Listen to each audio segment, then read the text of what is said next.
Vous écoutez Lire du Dire, Fréquence Paris Pluriel, 106.3, Lire du Dire, émission littéraire mensuelle. Lire comme colère, mais aussi comme parole qui dénonce et qui rassemble autour de la littérature parce qu'elle est le langage du monde. Je reçois aujourd'hui Catherine Pontimbert. Catherine Pontimbert est autrice, journaliste littéraire, conceptrice et lectrice. Elle a conçu des lectures musicales et produites des lectures musicales, parmi lesquelles Oedipe, Sur la route d'après Beauchot, Henri Beauchot. Elle anime toujours des rencontres littéraires. Elle a été productrice sur France Culture de 1990 à 2010. Elle est également, évidemment, auteure, poète, auteur des Carnets de Montréal, de La Seine, de Légère et la vie parfois, de L'Élie du monde. Et je la reçois aujourd'hui pour évoquer évidemment, bien sûr, la poésie, son dernier recueil paru aux éditions La Rumeur Libre, Noir Printemps.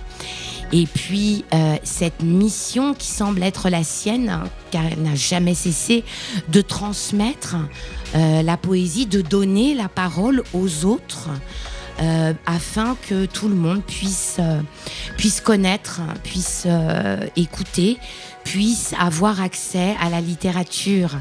Alors Catherine, d'abord un immense merci d'être avec nous. Et bonjour. Voilà, bonjour, dans l'autre sens. Bonjour Carole et merci de me recevoir. Voilà, alors on déjà évoqué cette mission qui est celle que tu sembles suivre en parallèle ou avec ou en même temps que tu as ton activité d'écrivaine. Cette mission qui est de transmettre la littérature, la poésie, ça t'est venu comme ça? Comment ça a commencé? Je ne sais pas d'abord si j'utiliserais le mot de mission, parce que c'est peut-être un mot qui a des connotations qui ne rentrent pas nécessairement dans mon univers à moi. Mais en tout cas, j'ai senti effectivement pendant très longtemps le fait que je jouais un rôle sur la scène littéraire, ce que je continue à faire d'ailleurs. Et peut-être que je distinguerais deux choses. Il y a d'une part la littérature générale, le roman notamment, pour lequel j'ai effectivement joué un rôle de passeur pendant extrêmement longtemps. J'ai transmis, j'ai fait le choix de mettre en lumière des œuvres qui étaient méconnues et dont je considérais qu'elles méritaient vraiment d'être mises sur le devant de la scène. J'ai notamment, mais ça je sais pas, on en reparlera peut-être quand on parlera de la radio, j'ai notamment beaucoup mis en lumière les littératures d'Afrique à l'époque où on ne les connaissait pas. Donc là, ça a vraiment été un rôle de passeur, effectivement. Je choisissais d'inviter un certain nombre d'auteurs et de parler de leurs textes. Et puis, par ailleurs, il y a la poésie. Et je dis par ailleurs parce que, en fait, j'ai pas la même position, là. Ouais. Je suis plus passeuse, je suis actrice. Je suis celle qui écrit. Et là, j'ai un rapport à la poésie qui, bien sûr, est extrêmement particulier, différent. C'est une parole qui est pour moi absolument vitale. Elle est vitale parce qu'elle aborde toute la complexité du monde, de ce que nous sommes, et elle permet d'aller fouiller dans les mystères, ces choses qui nous interrogent beaucoup sur notre condition à tous, cette condition humaine que nous partageons et sur laquelle nous savons au fond si peu de choses. Et je trouve que la poésie permet d'aller toucher du doigt ce mystère-là qui, moi, m'accompagne beaucoup, sur lequel je réfléchis énormément, comme beaucoup d'entre nous. On a tous des réponses différentes d'ailleurs, mais en tout cas, le fait de pouvoir écrire grâce à la parole poétique sur ce mystère-là, ça pour moi c'est une voie qui est vraiment fondamentale. Et ça marche pas pareil que dans le roman, la langue poétique, elle est... C'est vrai que ça marche pas pareil. Oui, je suis d'accord sur ça, parce que je trouve que la parole poétique, si elle a un rôle, là je reviens à ce terme que tu as employé de mission, peut-être que si elle a une mission pour le coup, l'écriture poétique, son rôle c'est le travail sur la langue, davantage encore que le roman. Si elle se distingue vraiment par ça, on va fouiller dans les dessous de la langue, dans ce mystère que représente le fait que les mots ont une plasticité, c'est-à-dire une possibilité d'exprimer des choses extraordinairement différentes selon le moment, le lieu, l'époque, le contexte dans lequel on prononce les mots, on les entend de manière différente. Et donc, ils ont cette extraordinaire capacité à ouvrir l'imaginaire et à nous faire voyager dans le temps, dans l'espace, voilà. Et la poésie, c'est vraiment son matériau. Elle travaille avec ça. Et au fond, elle n'a que ça. Mais c'est tellement énorme que c'est inépuisable.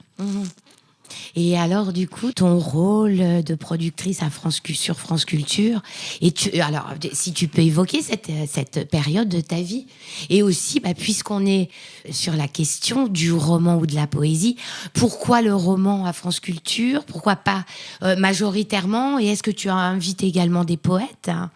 Alors, j'ai invité de temps à autre des poètes, mais c'est vrai qu'à l'époque...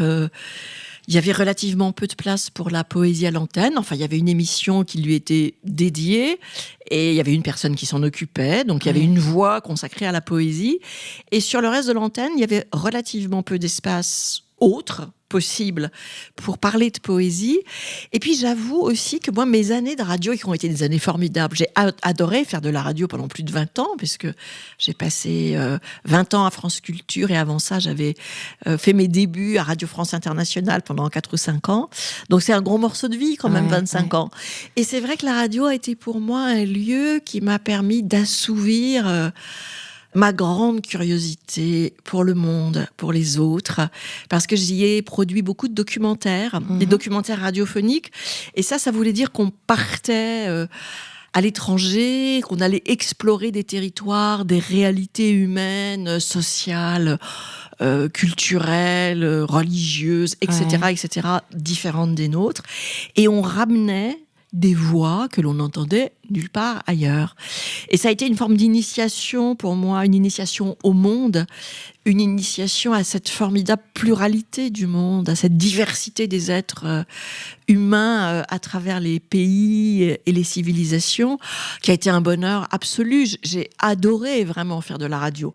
Donc j'ai assouvi ma curiosité et assouvi aussi ma curiosité littéraire en faisant des grands entretiens avec des écrivains qui étaient, c'est vrai, plus souvent des auteurs de romans, même si à vrai dire, souvent c'était des gens qui n'étaient pas dans le clivage, donc qui pratiquaient toutes sortes de formes d'écriture en réalité, voilà.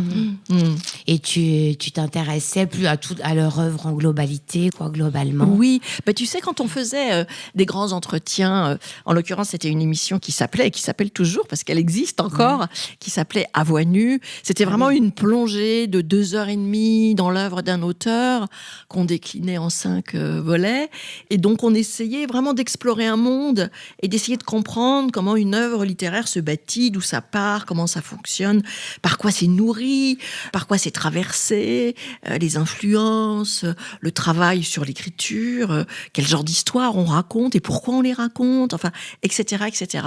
Et moi, j'ai été fascinée très tôt par des auteurs qui venaient d'ailleurs. Voilà, ça c'est ma curiosité qui m'a emmenée vers d'autres continents. Et j'ai eu un immense bonheur à aller ouvrir la porte d'univers littéraires qui me plongeait dans des réalités que je découvrais totalement. Et c'était un vrai enchantement. Tu vois, comme le sentiment que tu as un souffle qui t'arrive et qui balaye tout ce que tu croyais savoir.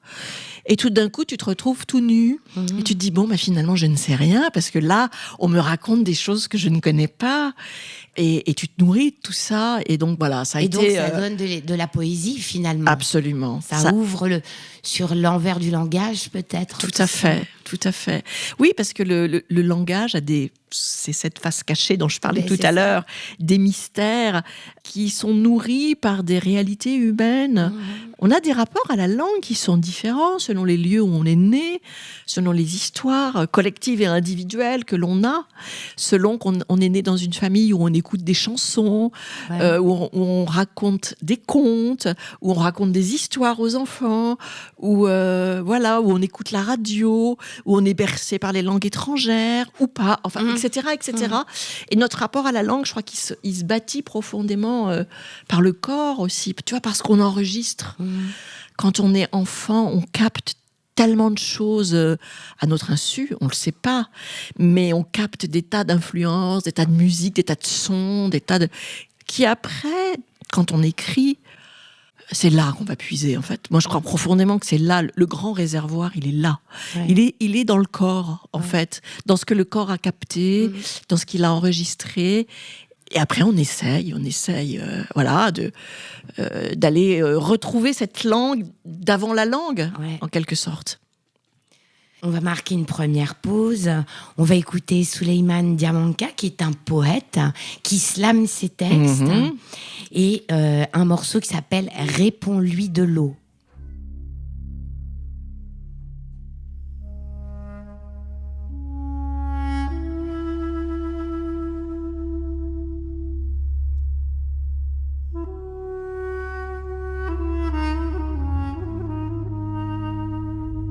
Si quelqu'un te parle avec des flammes, réponds-lui avec de l'eau. Sache que le seul combat qui se gagne, c'est le duel qui devient duo. Je sais que les braves savent se battre et lutter pour leurs droits jusqu'à l'aube. Mais dis-leur que la paix guérit et la guerre périt, quand la plus belle âme des deux ennemis pardonne à l'autre. Si quelqu'un te parle avec des flammes, réponds-lui avec de l'eau, demain il sera des nôtres. Dehors, ceux qui se nourrissent de l'éclat de l'or essaient de faire peur aux pauvres. Il fait sombre dans les songes que l'orateur Peul colore, mais il paraît que l'heure la plus noire de la nuit précède de peu l'aurore. Les soleils nomades de l'espoir réapparaissent alors dans les cieux comme des fresques immenses. Si quelqu'un te blesse avec les phrases qu'il lance, pense l'appeler en la plongeant dans un de tes vrais silences. C'est ta noblesse d'âme qui t'honore. Ensuite reprends la parole comme une torche qui se rallume au cœur de l'obscurité sonore. Lire du dire sur Fréquence Paris Pluriel 106.3, Lire du dire émission littéraire. Je suis avec Catherine Pont-Imbert qui est poète, qui est écrivain, qui est productrice, qui est toujours réalisatrice et animatrice de rencontres littéraires. Catherine, on évoquait donc ton activité de poète et qui est liée, je comprends combien maintenant ton activité de poète est première et qu'elle façonne ton regard au monde et qu'elle la conditionne et qu'elle a mené et guidé ton parcours aussi de réalisatrice, de productrice. Et notamment, tu as réalisé un entretien énorme avec Édouard Glissant. Est-ce que tu peux nous en parler ? Avec bonheur. Ma rencontre avec Édouard Glissant, ça a vraiment été une rencontre essentielle qui m'a énormément nourrie. En fait, on a fait de très nombreuses choses ensemble avec Édouard Glissant. Je parlais de cette émission de grands entretiens à voix nue. J'ai effectivement enregistré un entretien à voix nue avec Édouard Glissant. Je pense que c'était au tout début des années 2000, peut-être en 2000 ou 2001, je ne me souviens pas. Et ensuite, on a enregistré beaucoup d'autres émissions. On a fait des grandes émissions en direct depuis la Maison de la Poésie. On a enregistré des émissions depuis des lieux. J'avais privatisé des endroits pour qu'on puisse faire des journées entières consacrées à Édouard Glissant, avec des artistes qui venaient le rejoindre, des musiciens, des comédiens qui lisaient ses textes. Enfin, on a partagé des choses absolument magnifiques. Parce que j'étais convaincue que la parole de cet homme devait être entendue. J'avais été très très marquée par le fait que Édouard Glissant est vraiment un éveilleur de conscience. C'est quelqu'un. D'ailleurs, j'ai des souvenirs de salles combles quand Édouard prenait la parole devant les gens. Il se passait quelque chose, c'est-à-dire il allait réveiller vraiment quelque chose de fort. Et il a théorisé alors des choses qui peuvent paraître peut-être comme ça compliquées parce que c'est des concepts philosophiques qu'il a inventés. Mais en fait, il parlait du tout monde. Et quand il parlait du tout monde, en fait, il parlait d'un monde de la diversité, d'un monde du métissage, d'un monde de l'ouverture, d'un monde de la relation. Et ça, c'est des choses que, voilà, on peut tous percevoir, tu vois. Et c'est quelqu'un qui a introduit, je crois, la possibilité et l'espoir d'un monde qui nous mène à des intuitions totalement imprévisibles, des choses que nous ne savons pas, mais qui sont capables de faire bouger les choses. Voilà, donc ça a été un philosophe, donc il a inventé des concepts, il parlait de poétique de la relation, il parlait de pensée archipélique, il parlait de créolisation. Voilà, il a inventé ces concepts de philosophe, mais c'était aussi un très grand poète, un formidable poète avec un tourbillonnement fabuleux et puissant. Il y a une force dans la poésie d'Édouard Glissant que j'admire vraiment profondément. Donc voilà, ça a été une de ces grandes rencontres que on a la chance de faire. Et j'ai côtoyé Édouard pendant les 10 dernières années de sa vie, au moment où voilà, il commençait à être connu, on commençait à parler de lui, et enfin, son œuvre était un peu médiatisée. Voilà. Et je suis heureuse, là, tu vois, en évoquant ce souvenir-là, je suis heureuse d'avoir joué un rôle de passeur. Voilà. Vraiment. Avec lui et avec d'autres, mais avec lui notamment. Franchement, tu as effectivement offert Édouard Glissant à nos contemporains. Et est-ce que sa rencontre a également nourri ton écriture poétique ? Alors, je ne sais pas si elle a nourri mon écriture poétique. J'ai le souvenir d'avoir donné en lecture à Édouard les premières pages. Tu citais tout à l'heure mes livres.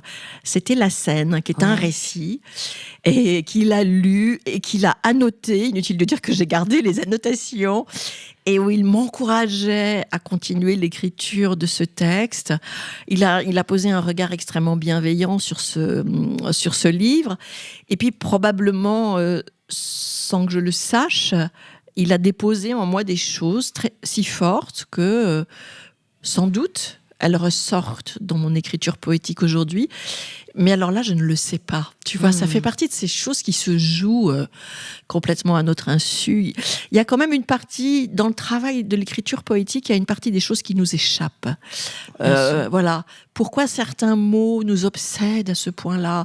Pourquoi on a des sortes d'obsessions quand on écrit, qui reviennent, qui ressurgissent d'un livre à l'autre. Voilà, ça fait partie de ces chemins que l'on creuse, chacun avec nos histoires. Alors je pense que oui, il a déposé en moi des choses importantes et que ça me nourrit. Et est-ce qu'il y a des poètes que tu lis ? Est-ce que tu fréquentes, tu reviens dans des œuvres particulières ? Oui, il y a des œuvres que je fréquente et sur lesquelles je reviens régulièrement. Je relis toujours avec un immense bonheur Philippe Jacotet. Et je relis aussi des œuvres qui, pour moi, sont des écritures poétiques, même si ça ne prend pas la forme de poésie. Je pense, par exemple, à Giono, qui est un écrivain que j'admire infiniment, alors qu'on ne considère pas comme poète, et pourtant il l'est ô combien. Et puis, là, peut-être que ça se rapproche aussi de cette façon que la philosophie et la poésie peuvent avoir de se marier.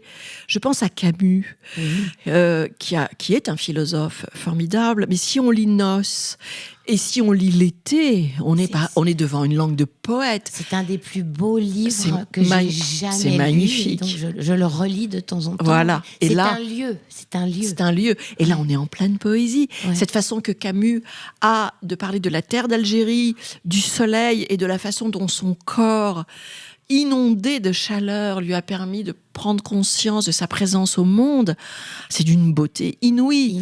Et donc ça, c'est de la poésie. C'est là que le langage est ouvert complètement. Complètement.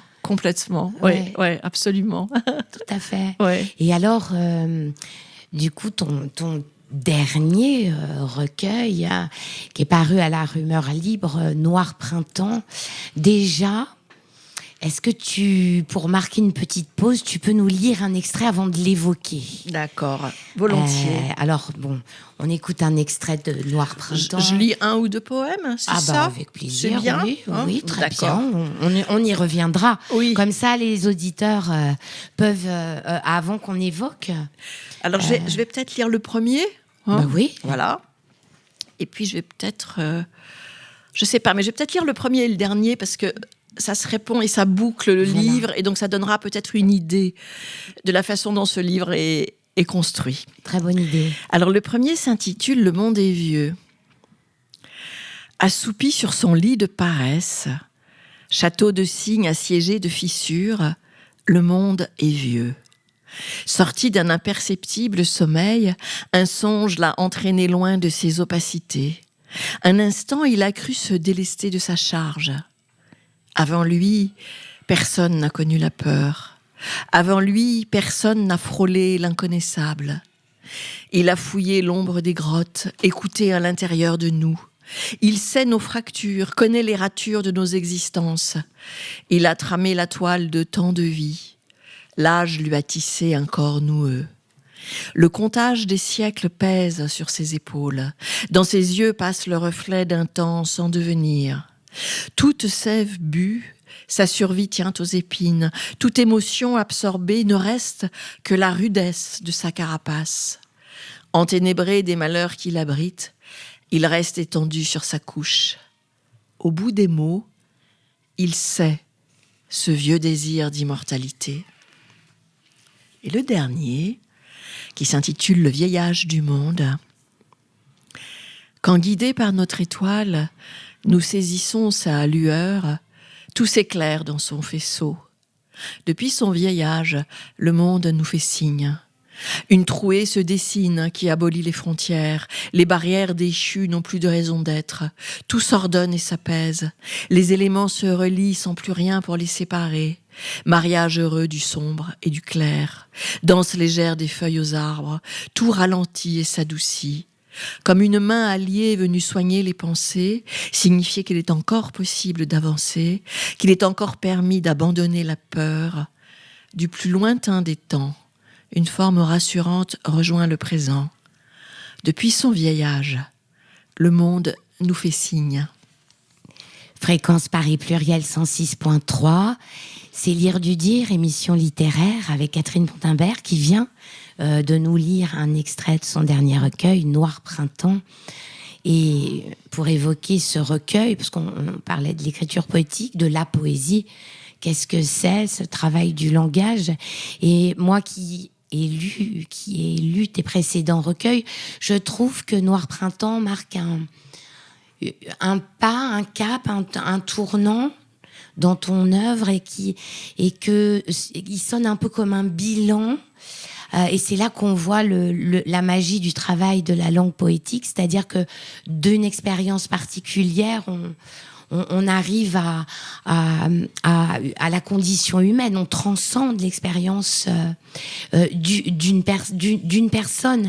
Et là, tu nous amènes finalement vers une émotion qui nous appartient à tous, mais qui est aussi particulière grâce à ce travail de la langue. Qu'est-ce qui a changé? Pourquoi j'ai cette impression que ce livre marque une étape? C'est vrai qu'elle marque une étape. C'est un livre qui est réellement un tournant. D'abord pour une raison évidente, à la lecture de mes précédents livres, c'est la première fois où il n'y a pas de « je ». Je n'écris pas à la première personne. Et c'est peut-être le livre dans lequel le collectif s'est le plus imposé à moi. Peut-être tout simplement parce que je l'ai écrit dans un moment très singulier, qui était ce moment que nous avons tous partagé au printemps 2020, qui était le moment de la confiscation de nos libertés, ce moment où nous avons été enfermés chez nous et traversés par des questionnements existentiels très très forts. Et donc, j'ai aspiré pendant cette période-là, comme beaucoup d'entre nous, j'ai aspiré à l'universel, j'ai aspiré à me relier aux autres, dans ces moments où notre présence au monde est vraiment très compliquée et on est traversé de doutes, d'inquiétudes, voilà. Et donc j'ai eu ce sentiment d'un monde vieux, ce que traduit la lecture de ces deux poèmes que je viens de donner, d'un monde vieux de ces batailles. Au fond, nous sommes dans un monde dans lequel nous ne cessons de nous battre, et un monde qui avait une humanité qui avait besoin de s'émanciper de quelque chose. Donc j'ai bâti ce livre à la fois sur ce sentiment-là, et puis aussi, et le titre le traduit d'ailleurs, puisque c'est un titre qui est presque un oxymore, Oui, c'est ça. sur la cohabitation, la juxtaposition de sentiments qui peuvent sembler contradictoires, mais en fait, si on regarde bien, nos vies sont faites et sont traversées d'émotions qui peuvent sembler contradictoires. La douceur et la violence qui se superposent ou qui s'enchaînent dans nos vies.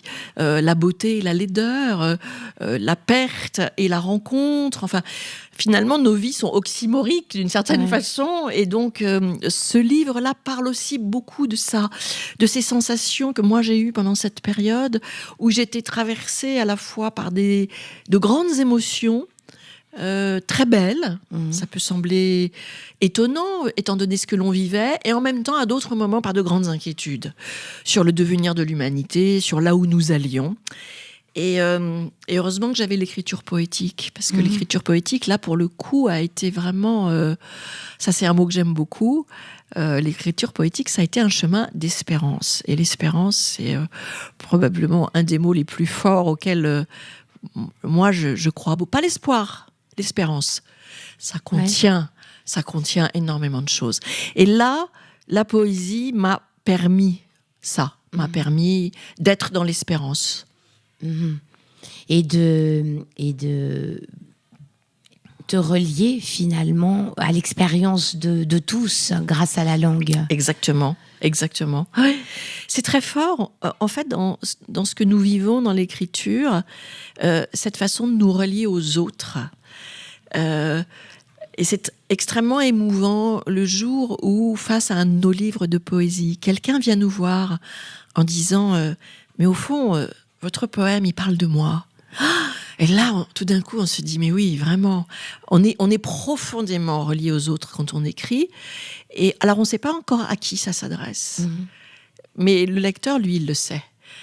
Les gens voient dans les livres des choses que nous ne voyons d'ailleurs souvent pas nous-mêmes. Et ils savent que ces mots-là, ces mots que nous avons employés, ils leur étaient destinés et que c'était pour eux qu'ils ont été écrits.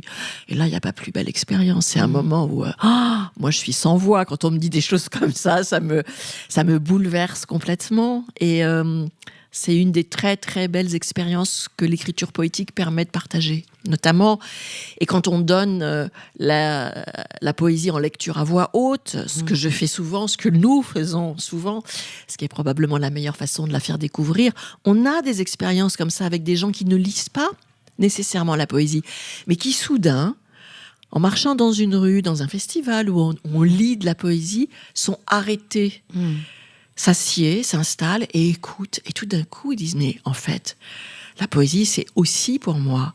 Ça me concerne. Je le savais pas, mais ça parle de moi. Ça, voilà, ça c'est magnifique. Donc les expériences de festivals, de lieux collectifs où tu es très présente parce que tu présentes des auteurs, où tu lis tes poèmes sur de très nombreux festivals. Oui, je crois sincèrement que pour la poésie, et peut-être même pour la littérature de façon générale, c'est vraiment le meilleur lieu, le meilleur endroit pour faire entendre la littérature et pour faire entendre la poésie et pour entendre tout ce qu'elle peut contenir, de la complexité, des questionnements, des interrogations, parce que en fait, au lieu de simplifier, elle complexifie, non pas pour le plaisir de rendre les choses compliquées, mais pour aller chercher toujours plus loin le pourquoi, le comment de ce qui nous interroge tous. Et donc là, on fait des partages magnifiques avec les gens quand on s'aperçoit que sur une scène poétique ou sur une scène littéraire, on se rejoint dans nos interrogations et que la façon que les autres ont de répondre nous ouvre des perspectives qu'on ne soupçonnait pas. C'est une expérience inouïe, vraiment, très forte. Mais est-ce que le poète, la poète, ne disparaît pas dans la langue, est-ce que le poète n'est pas assez fort, a cette force de s'oublier pour ouvrir le langage et l'offrir aux autres? Oui, d'ailleurs, je suis très étonnée, pour dire la vérité, je suis très étonnée du fait que finalement, la parole poétique est si peu audible. Aujourd'hui, elle a quand même une place extrêmement marginale, alors qu'elle sait faire quelque chose qui est essentiel, je crois, qui est d'ouvrir un chemin commun, enfin en tout cas un chemin qui est partageable. Voilà, quelque chose de l'ordre du partage. Voilà. Et il me semble, mais vraiment, qu'elle ouvre cette perspective d'espérance dont je parlais, et dans le monde dans lequel nous sommes, qui est traversé par des vagues sombres, très sombres, de violence inouïe. Comment se fait-il que ce chemin qui s'ouvre pour nous et qui nous est offert, comment se fait-il qu'on ne l'écoute pas davantage ? On vit dans un monde où on partage, où on croit partager tellement de choses, mais où on ne partage que de la consommation. Les mots seraient, je pense, des sources d'apaisement extraordinaires pour beaucoup de gens qui sont dans la souffrance et qui sont très bousculés par la violence du monde actuel, qui se posent beaucoup de questions sur le pourquoi et le comment de cette humanité dans laquelle nous sommes inclus, et qu'on a souvent le sentiment de l'avoir dérivé vers des choses quand même assez inquiétantes. Donc écoutons la parole poétique, elle est capable de faire pour nous, je crois, des choses assez extraordinaires. Et c'est un peu un mystère pour moi que cette place si peu importante qu'on lui accorde. Il n'y a pas beaucoup, à part cette émission où nous sommes réunis aujourd'hui, qui lui accorde de la place, et merci de le faire. Et puis bien sûr, il y a quelques autres endroits, mais au fond, si peu. Oui. Si peu. Et quand on voit combien les organisateurs d'événements poétiques se battent, absolument, pour avoir le peu de financement qu'on leur accorde. Absolument, on en connaît quelques-uns, oui. Et on sait à quel point un festival de poésie, comme Sète, le festival Voix Vive qui se déroule tous les ans à Sète, est un festival qui a économiquement des fragilités énormes, parce que les subventions qui lui sont allouées sont dérisoires, et que il a bien du mal à vivre. Alors que c'est un festival qui a une existence maintenant ancienne, et puis qu'il a aussi une dimension internationale, il accueille des poètes du monde entier, voilà. Et puis, on pourrait créer d'autres festivals en France. Voilà, pourquoi les instances publiques ne décident pas de financer des événements poétiques ? Parce qu'on s'aperçoit qu'en fait, les gens sont très heureux quand ils écoutent de la poésie, extrêmement heureux. C'est une très, très belle expérience qui leur est proposée et qu'ils vivent vraiment pleinement.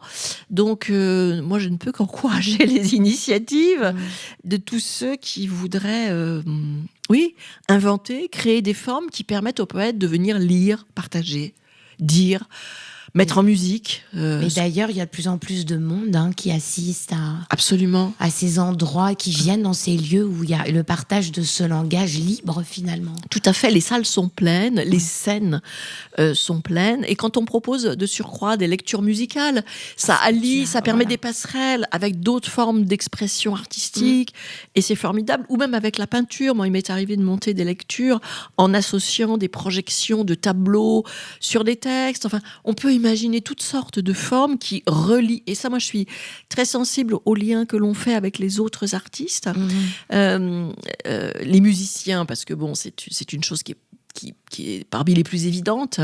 Et quand on dit de la poésie et qu'on est accompagné musicalement, on peut faire des propositions qui atteignent des forces. La musique porte beaucoup à la lecture poétique. Est-ce que tu penses que c'est peut-être...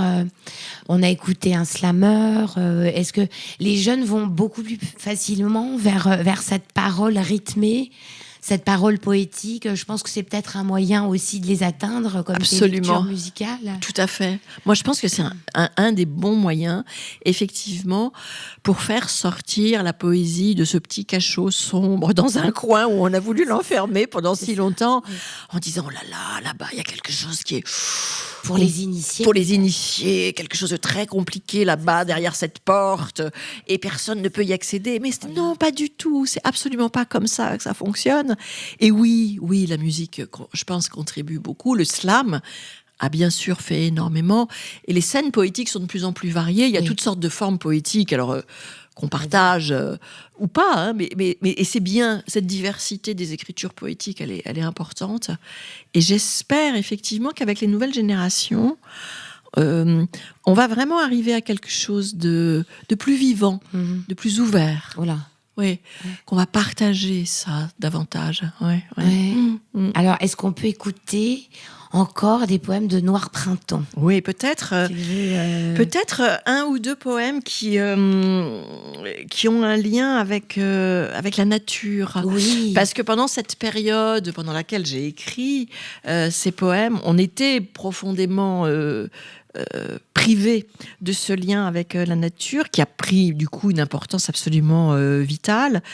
Moi, je me souviens avoir passé des heures à regarder l'arbre sous ma fenêtre et à regarder pousser les feuilles. Oui, voilà. Vrai. Et donc, j'imaginais des paysages. J'avais des sortes de visions.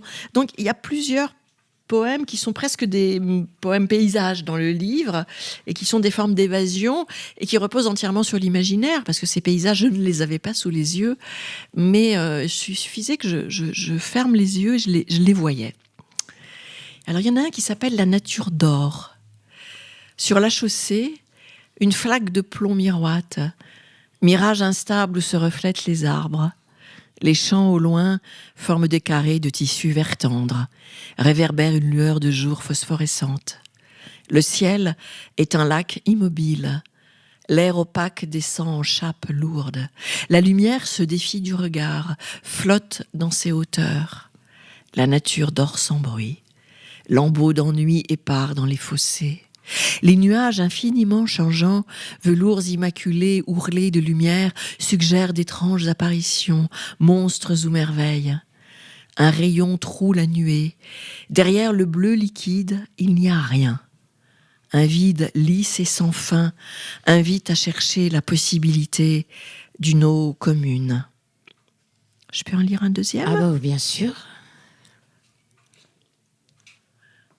Suspendue dans le silence après l'orage, une campagne mouillée diffuse ses robustes odeurs, paysages de lointains inconnus, décors flous d'un rêve d'autrefois, brève suffocation avant la joie de pénétrer la symphonie, euphorie d'entrer dans l'humide, l'onctueux de la prairie qui forme tapis, se glisser dans l'herbe haute sans qu'elle s'en aperçoive, une eau verte et maigre d'ennui coule au bas du pré. Encore un ? Ouais. Regardez le vide. Corps étendu, plaqué contre le ciel, dos étiré sur un lit de rochers, regardez le vide s'étendre à l'infini. Les lèvres des parois se rapprochent. Elles chuchotent d'anciens secrets. Leurs mâchoires en tenaille s'entr'ouvrent à peine. L'air délicieusement aigre s'y glisse habilement. Une fin de monde se répète dans ce théâtre minéral. Ballet d'un royaume millénaire qui s'offre dans l'écho des cavernes. Corps empli d'une chaleur de pierre, posé dans le silence le plus parfait. Seule la jouissance d'assister au spectacle sous le grésillement des étoiles. Glisser jusqu'aux frontières les plus éloignées du cœur. Fréquence Paris Pluriel 106.3, c'est Lire du Dire, émission littéraire.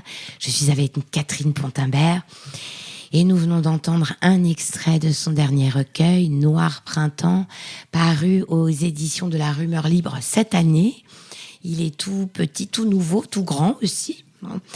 Et on évoquait cette nature qui est vraiment présente dans ton recueil, hors de toute toute référence à sa présence dans la poésie jusqu'à aujourd'hui. Elle a été très métaphorique. Ça veut dire que dans la littérature romantique, elle évoquait des sentiments, etc. Et est-ce qu'elle a une présence toute particulière? Tu l'as évoqué dans ton recueil. Oui, et puis elle a une présence aussi qui renvoie. Alors, pour certains qui emploieront ce mot qui renvoie au divin, ou pour d'autres, dont je fais partie, en tout cas qui renvoie à une expérience spirituelle. Je pense que la nature est vraiment l'élément qui nous fait partager le plus cette dimension existentielle. La poésie touche... moi, en tout cas, c'est la poésie qui m'intéresse, cette poésie qui touche à ce que nous sommes dans le monde, à ce que nous ignorons, et qui tente de nous élever, voilà, de nous faire aller vers des contrées que nous ignorons, vers des sphères, vers des dimensions qui ne sont pas de l'ordre du physique. À la fois, la nature est incroyablement présente, charnelle, belle, de toutes ces diversités, de ces odeurs, de ces couleurs, et elle résonne pour nous de manière très forte, et en même temps, elle nous emmène ailleurs. Elle nous emmène vers des sphères sur lesquelles on peut poser différents mots, et chacun, au fond, est libre de poser les mots qui lui conviennent. Mais en tout cas, l'essentiel, c'est de vivre cette expérience-là, de se connecter avec cet élément, et de savoir qu'il peut nous emmener loin de ce que nous sommes, loin de notre condition. Donc il y a un peu aussi de ça dans ce livre, de ce rapport-là avec la nature que j'ai beaucoup interrogé pendant cette période, puisque quand on est privé de quelque chose, on y pense énormément, bien évidemment. Est-ce que c'est cette dimension peut-être vibratoire de la nature qui rejoint celle du langage poétique? Oui, parce que c'est à la fois...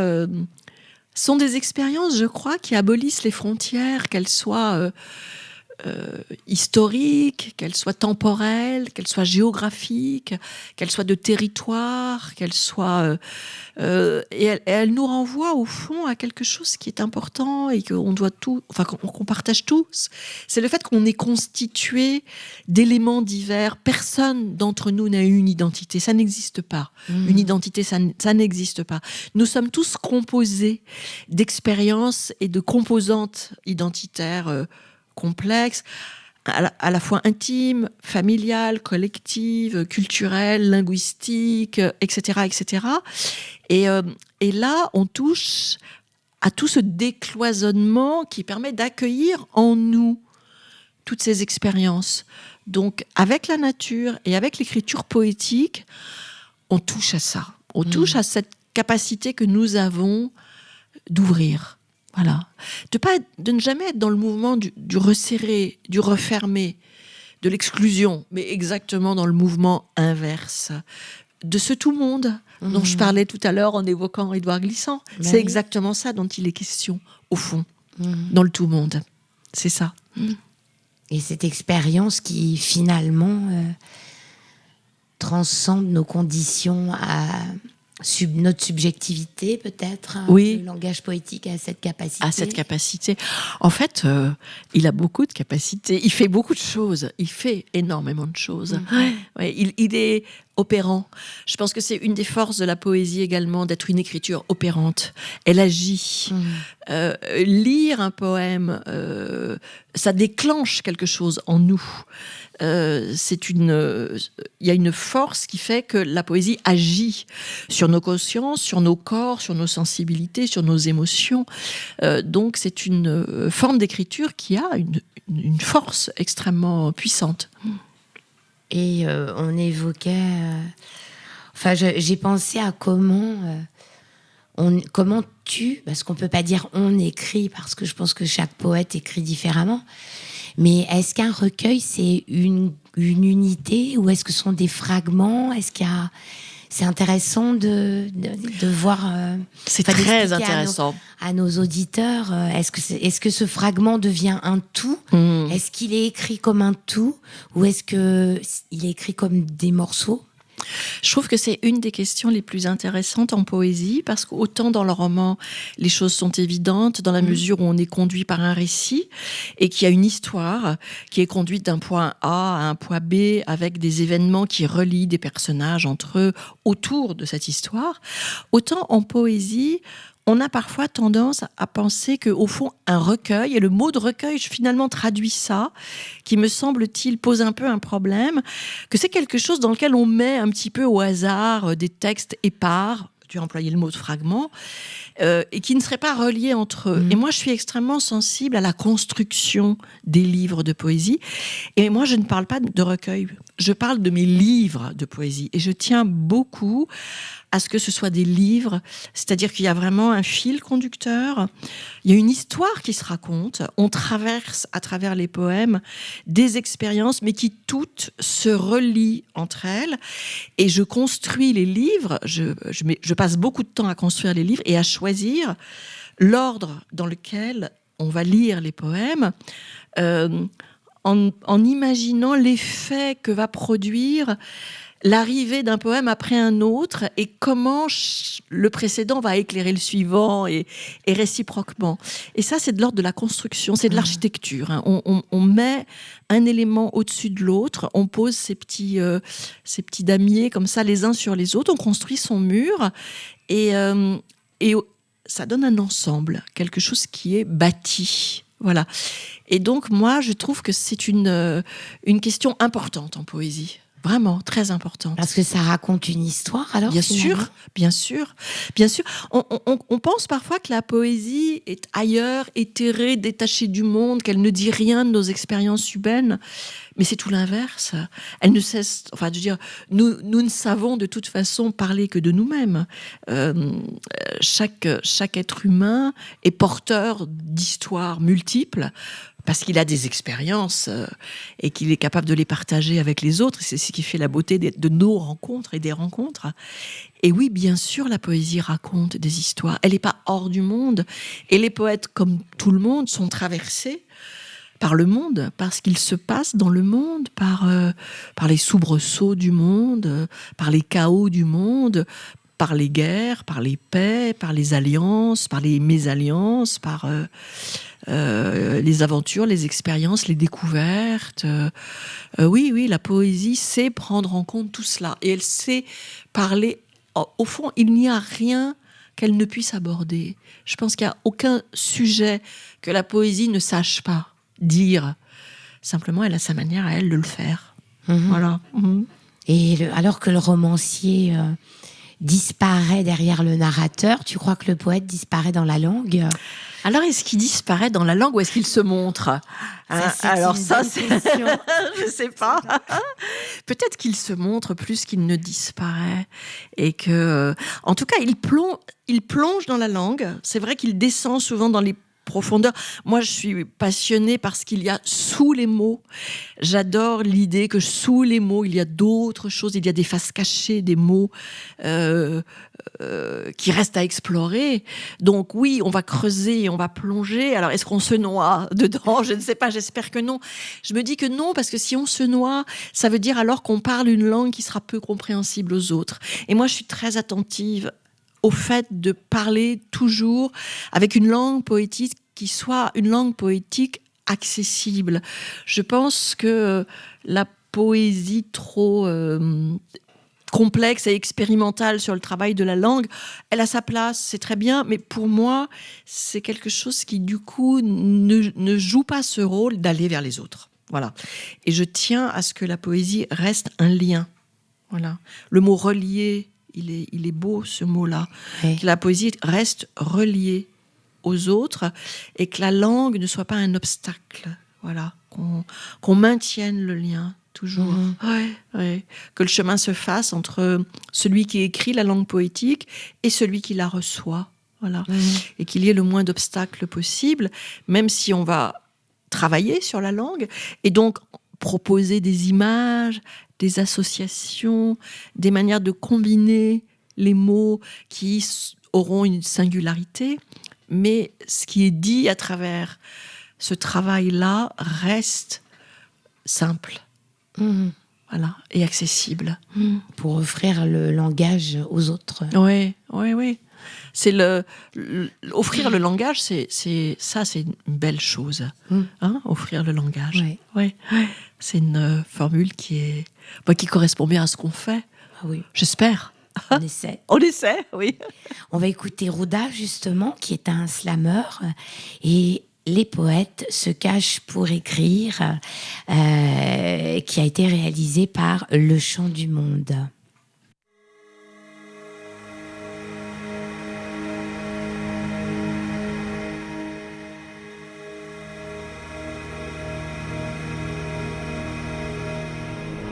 Les poésies se cachent et la plupart naissent lorsque le jour se lève. Au moment où les yeux se mouillent et volent comme un voile que le vent soulève. Je me cache pour écrire ce que ne sauraient dire mes lèvres, ce que ne saurait dire la lune qui m'envoie ses rêves qui dévorent. Les sentiments que le cœur refoule s'expriment dans mes paragraphes, s'impriment dans le cœur des foules comme le ciment marqué par un graphe. Mon stylo et ma main sont comme reliés par une greffe. Je m'accroche aux parois, mais je n'ai pas assez de griffes.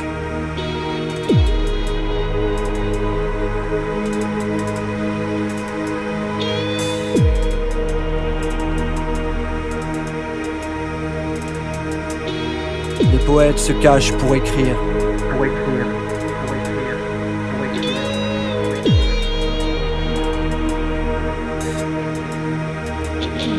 Les poètes se cachent pour écrire, moi à chaque fois j'ouvre une parenthèse où le temps se suspend, mon esprit surpasse toutes mes hantises. On a encore sur nos peaux les empreintes de la glaise qui s'asséchera d'un coup avant que Suleiman se taise. Le silence m'étouffe, mais je retrouve mon souffle à chaque mot qui me recouvre d'étoffe à une époque où les princesses n'embrassent plus les crapauds. La poésie des livres, elle ouvre des espaces clos, dessine des fleurs sur la peau de l'éclopé au sourire presque éclos.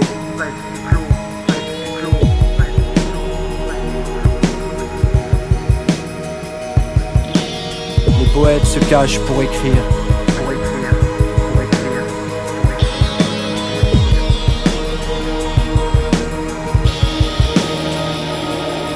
C'est pas que j'ai pas de mémoire, mais c'est un vaste trou où je me perds lorsque le ciel est noir et que je déteste tout. Les poètes se cachent pour écrire, alors cette fois j'oublie tout. Mes défauts, mes atouts, mes défis, mes atomes, moi je suis fou de ce thème et c'est tout. Les poètes se cachent pour écrire, Suleiman, regarde-nous. On est sortis de notre cachette et maintenant on vous regarde vous.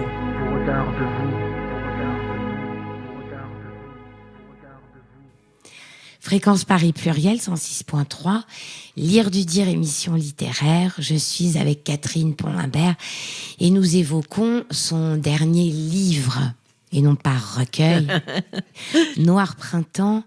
Alors Catherine, on évoquait cette question du fragment finalement et ce tout que forme le livre et non plus le recueil, puisque je comprends très bien cette idée. Et est-ce que se dessine une suite dans une œuvre ? Est-ce que c'est des fragments ou est-ce que cette suite est peut-être préétablie quelque part dans une instance du poète ou de l'écrivain, ou est-ce qu'elle se dessine ? Moi, je pense que puisque tu as employé le mot d'œuvre, si on doit parler d'œuvre pour quelqu'un, ça suppose qu'il y a un sillon qui se creuse au fil du temps et que d'une certaine façon, on peut reconnaître d'un livre à l'autre l'auteur qui est là derrière et qui marche et qui avance dans ses expériences de la vie et dans ses expériences avec le langage, mais toujours avec une manière de faire qui est la sienne. Donc oui, il y a des choses qui se construisent d'un livre à l'autre à travers le temps, qui se construisent à l'intérieur du livre. Et je pense qu'on avance tous dans le chemin de l'écriture avec nos... Je parlais d'obsession tout à l'heure, mais je pense vraiment que quand on écrit, c'est aussi parce qu'on a des obsessions et qu'il y a des questionnements, des interrogations qui pour nous sont tellement fortes et tellement importantes qu'on ne cesse d'y revenir et qu'on ne cesse de chercher des façons de les aborder, de tourner autour, un peu comme on tournerait autour d'un très beau tronc d'arbre pour essayer d'en prendre toute la dimension, avec tous les points de vue possibles, pour pouvoir restituer sa grandeur, sa force, sa puissance et sa beauté. Et que dans l'écriture, on tourne comme ça autour d'un objet, mais finalement pratiquement toujours le même, d'un livre à l'autre. Et quand on regarde au fond pourquoi est-ce qu'on aime un auteur ? Mais parce qu'il va toujours fouiller du même côté, là où ça nous touche, là où ça parle de choses qui nous intéressent. Donc si on est touché par une œuvre littéraire ou par une œuvre poétique, c'est parce qu'elle résonne pour nous avec des choses qui nous sont extrêmement intimes, extrêmement profondes, qui vont puiser dans nos expériences les plus anciennes, qui remontent probablement à l'enfance, là où on a été marqué très, très tôt, très vite, par des premières expériences qui n'ont pas fini de nous accompagner et qui n'ont pas fini de nous interroger. Mmh. Donc oui, moi je crois au ressassement, je crois aux obsessions, beaucoup. Et moi je connais les miennes et je sais que d'un livre à l'autre, on les retrouve. Et que je n'en ai pas fini avec elles. Donc ce sont les obsessions ou les ressassements qui construisent une œuvre. Oui, je crois. Est-ce qu'on cherche quelque chose ? Tu cherches quelque chose ? Oui, je crois qu'on cherche. Je crois que quand on écrit, on cherche. Il y a une part manquante. Il y a quelque chose qui manque que dans l'écriture, on essaye de trouver. On essaye peut-être de combler. En tout cas, on ne se satisfait pas de la vie telle qu'elle est. On a besoin d'ajouter quelque chose. L'écriture agrandit. L'écriture ajoute une part de vie à la vie que nous possédons. Elle donne davantage. C'est une sorte de surplus d'expérience, de surplus de vie. Et donc, oui, on n'arrête pas de chercher ça à remplir ce qui manque. À créer du lien avec le vide. À créer aussi du lien avec le vide, à remplir ce vide, à essayer de lui donner des contours. Parce qu'après tout, le vide, on peut l'accepter à partir du moment où il a une forme. Et l'écriture, c'est donner une forme. Voilà, c'est donner des contours, des lignes, c'est dessiner le vide, précisément. Le vide du langage, le vide du langage, la poésie. Mais oui. Et si bien que le vide fait moins peur aussi. À partir du moment où on lui donne des contours, il est moins effrayant, on peut vivre avec lui, on peut l'accepter, on peut même le cajoler, pourquoi pas. C'est une expérience qui peut devenir aimable, mais à condition de le contenir. C'est Eros et Thanatos. Aussi, c'est Eros et Thanatos, bien sûr. Oui, bien évidemment. Oui. Oui. Et du coup, maintenant, tu écris évidemment. Oui, j'écris. Un livre. Oui, un livre. Un livre. Oui. Là, je suis sur un nouveau travail qui est encore différent de tout ce que j'ai fait précédemment. Je pense qu'il s'achemine vers quelque chose qui sera une prose poétique ou en tout cas une poésie écrite sous la forme d'un livre qui va se découper en chapitres, ce que la poésie fait rarement, puisque on a souvent des poèmes les uns après les autres. Et là, c'est plus une expérience de travail sur des chapitres qui associent des mots qui ont pour moi des résonances très, très fortes autour des familles de mots, voilà, évocatrices de souvenirs et de sensations. Donc, j'ai un peu de mal à en parler parce que c'est le travail en cours, mais voilà, oui, je crois que c'est inépuisable une fois qu'on a posé le doigt dans l'engrenage de l'écriture. Il n'y a plus de fin. Il n'y a plus de fin. Et heureusement. Et heureusement. Ouais, heureusement. C'est jusqu'au bout, quoi. Voilà. On continue. Et c'est peut-être aussi une manière pour nous de reculer un certain nombre d'émotions ou d'inquiétudes, de choses qui, peut-être de vouloir conjurer la peur de la mort, la peur du vieillissement, la peur. L'écriture aussi peut permettre ce genre d'expérience. Comme elle est inépuisable, elle nous rend d'une certaine façon nous-mêmes, du moins le croit-on, elle nous rend inépuisables. Voilà, on peut avoir ce sentiment-là dans l'écriture, que c'est une sorte de trace, un renouvellement constant, et qu'on laisse des traces, et que ces traces vont nous amener toujours ailleurs, toujours plus loin, et que le chemin s'ouvre toujours devant nous. Merci beaucoup, Catherine. Merci, Carole. Oh, quel plaisir de venir discuter à ce micro. Grand plaisir, merci. Merci beaucoup.